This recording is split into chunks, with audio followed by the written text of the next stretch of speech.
aşk damlayan yarim var gül renginde. Dünyaları verseler kâr etmez, olmaz ki sen denginde.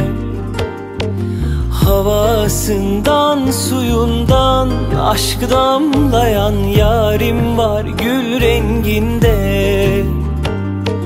Dünyaları verseler kâr etmez, olmaz ki sen denginde.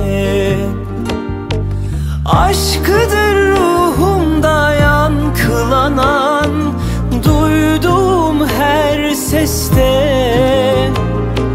O can ki sevdası sonsuzumdur, aldığım her nefeste.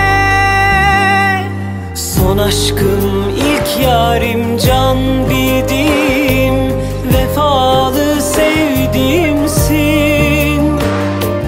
Derdimi derdinle böldüğümde ömrümü verdiğimsin. Son aşkım, ilk yarim, can bildiğim, vefalı sevdiğimsin. Derdimi derdinle böldüğümde ömrümü verdiğimsin.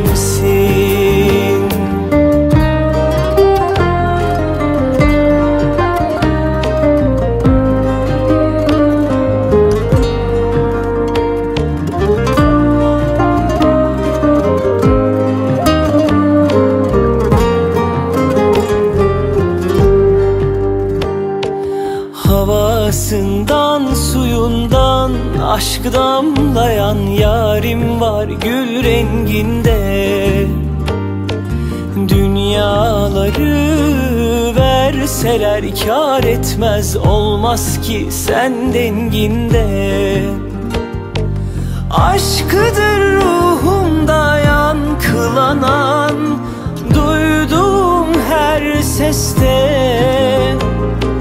O can ki sevdası sonsuzumdur, aldığım her nefeste. Son aşkım, ilk yarim, can bildiğim, vefalı sevdiğimsin. Derdimi derdinle böldüğümde ömrümü verdiğimsin. Son aşkım, ilk yarim, can bildiğim, vefalı sevdiğimsin. Derdimi derdinle böldüğümde ömrümü verdiğimsin.